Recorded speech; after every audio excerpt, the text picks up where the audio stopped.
안녕하세요. 아는 전도사 피비입니다. 오늘은 창세기 31장, 32장, 33장을 한번 나눠보겠습니다. 특별히 이 장들에서는 길을 떠났던 야곱이 길을 돌아오는 과정을 좀 많이 보여주고 있어요. 처음에 형 에서의 장자권을 탈취하다시피 한 야곱이 무서워서 형의 그 복수나 저주가 두려워서 급히 떠나죠. 엄마의 말만 듣고 아주 멀리 있는 보름에서 한 달을 걸어야 도착할 수 있는 외삼촌 라반의 집을 향해 가는 여정들이었죠. 그 여정에서 또 도착한 후에 또 일어났던 일들, 4명의 아내도 얻게 되고 많은 12명의 자식도 얻게 되고 그런 과정이 있고 난 후에 이런저런 모양으로 자기의 또 목축을 아롱진 것, 흠 있는 것 해서 목축을 구하고 이제 돌아오는 장면이에요.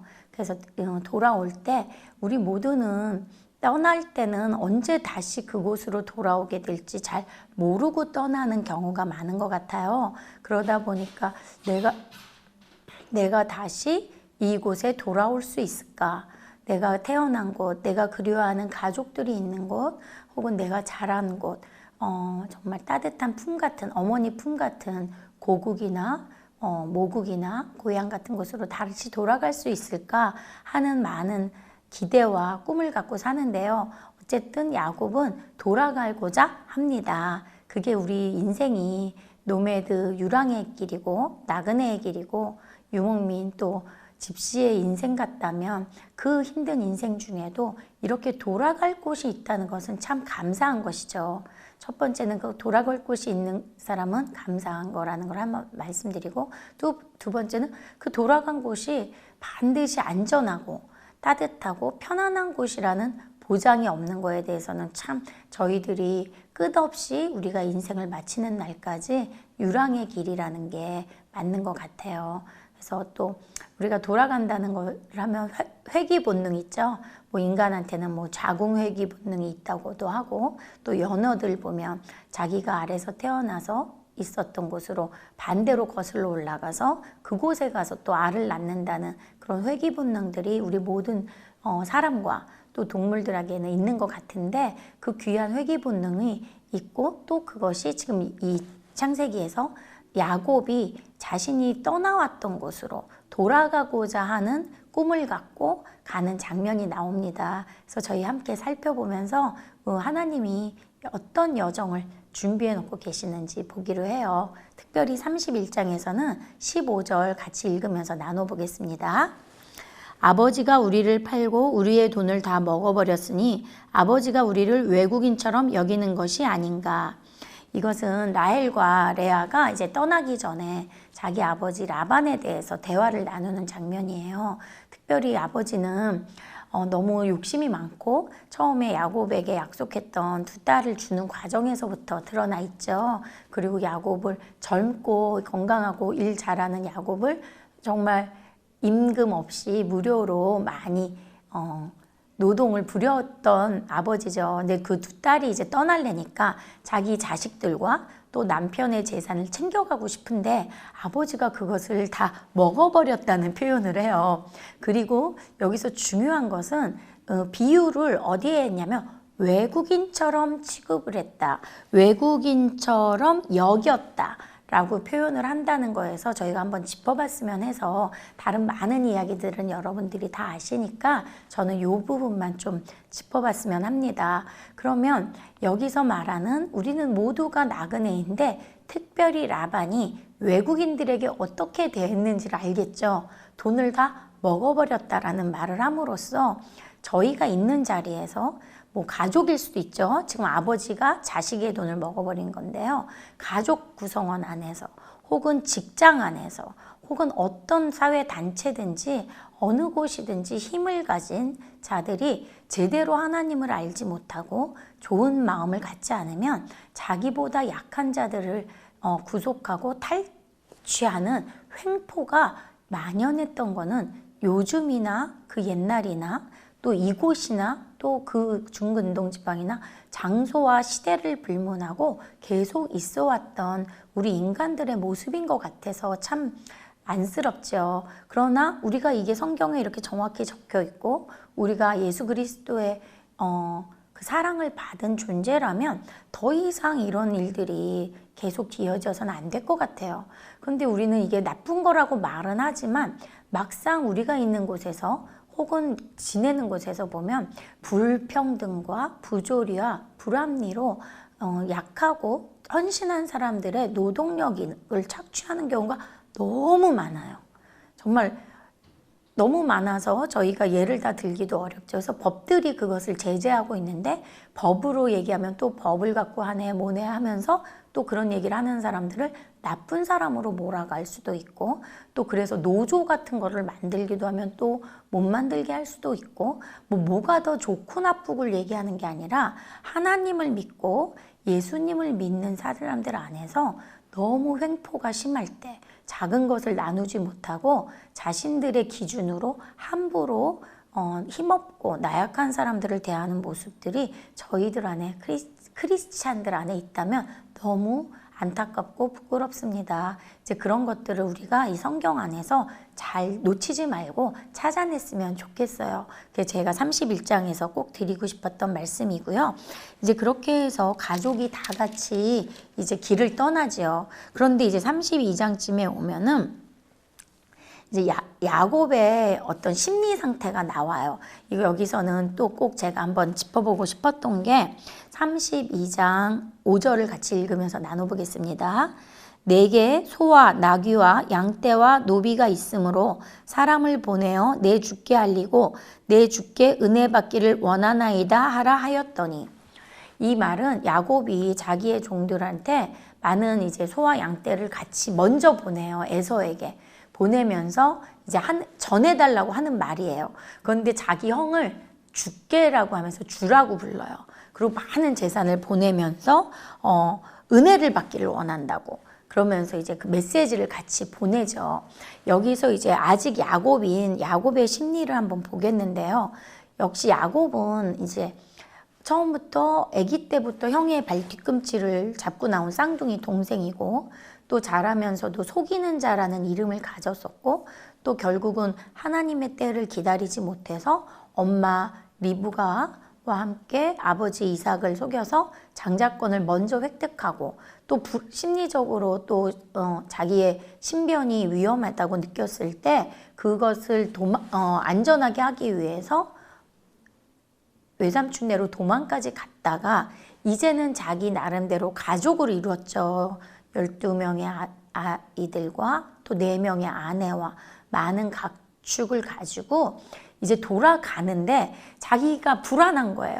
그러니까 불안하니까 형에게 먼저 재물을 보내고 사람들을 보내서 상황을 좀 파악하고자 하는 역시 야곱다운 생각을 한 거죠.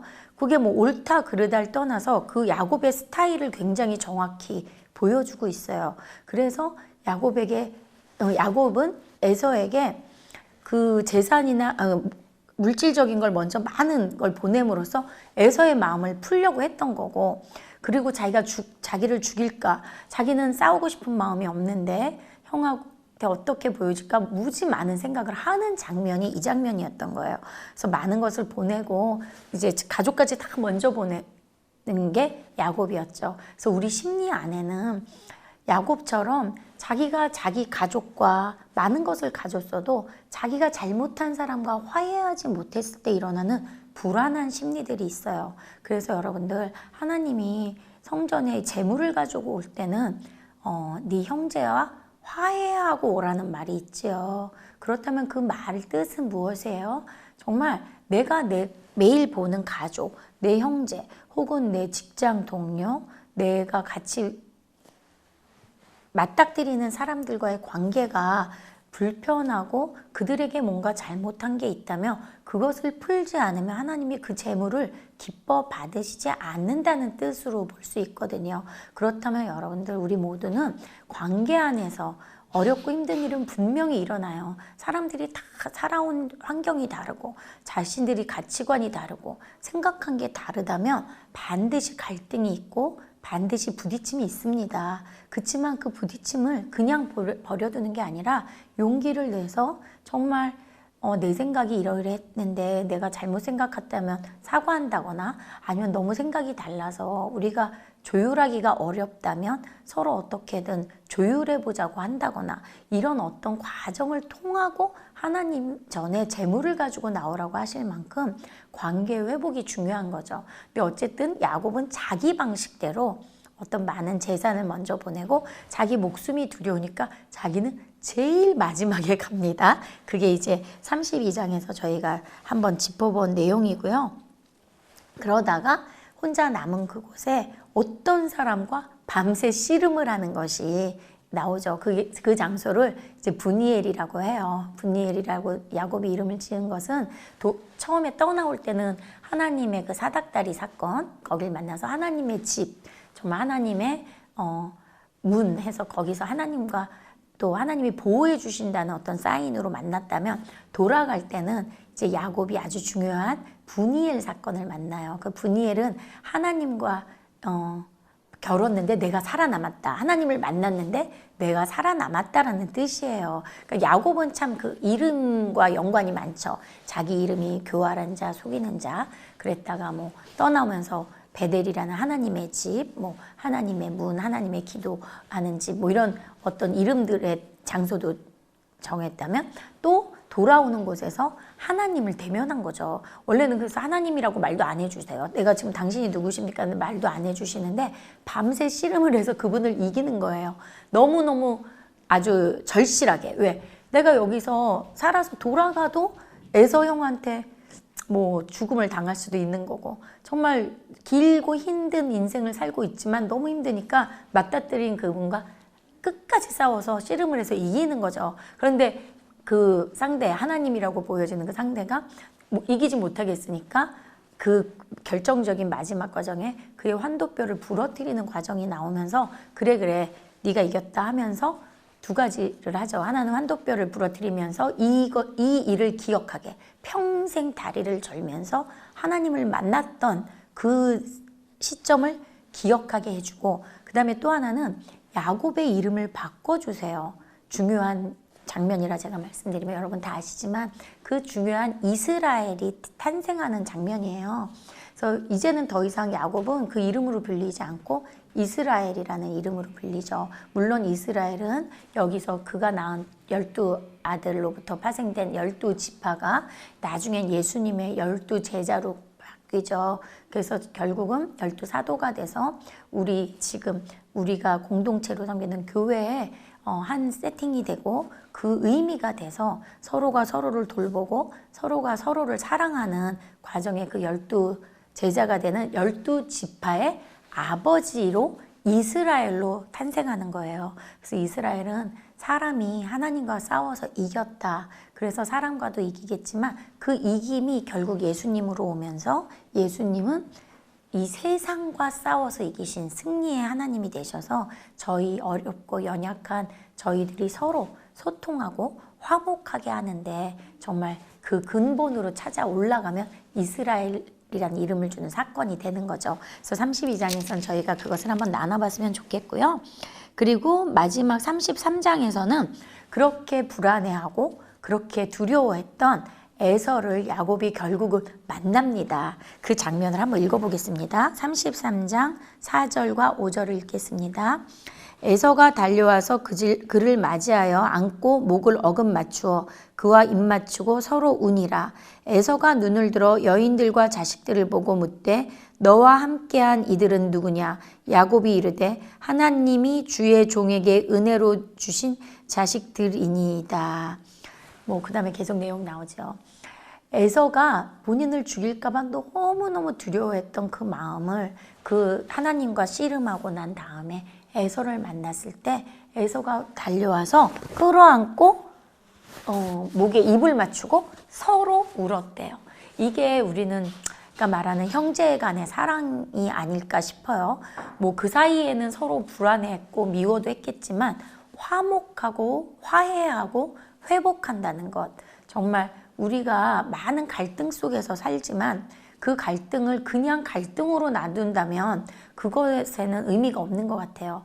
우리 인간 삶에서는 갈등은 반드시 일어납니다.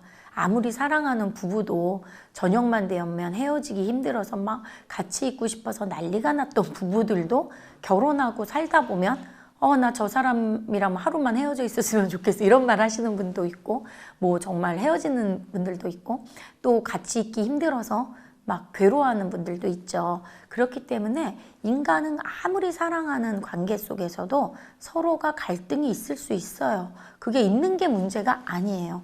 늘 제가 말하고 싶은 것은 갈등을 두려워하는 게 아니라 그 갈등이 일어났을 때 그 갈등을 해결하지 못하는 걸 두려워해야 될 것 같아요. 저희 인간들은 어쩔 수가 없어요. 다 본성이 예수 그리스도의 의의 피가 아니면 저희는 다 죄인이라 이기적이고 내 눈앞에 내 문제가 너무 크기 때문에 다른 사람의 문제를 내 문제처럼 똑같이 받아들인다는 거는 참 어려운 일이에요. 그렇기 때문에 왜 저 사람은 나에 대해서 저렇게 이해를 못 해주지? 왜 저 사람은 내 입장이 돼보지 않았지? 할 경우가 많죠. 우리 모든 크리스찬들은 정말 남의 입장이 돼보려고 하고 그 사람의 말을 듣고 귀 기울여서 이해하려고 해야 되는 건 당연히 맞는 말이지만 그럼에도 불구하고 온전히 상대방의 입장이 될 수 없다는 거죠. 그럴 때 갈등은 일어날 수 있지만 갈등을 해결하지 못하는 건 크리스찬으로서는 참 안 좋은 반응인 것 같아요. 그래서 저희가 예수 그리스도의 사랑을 받은 존재라면 우리가 예수님을 믿는 크리스찬들이라면 갈등이 일어난 걸 두려워하지 말고 그 갈등을 풀려고 애쓰지 않는 걸 두려워했으면 좋겠어요.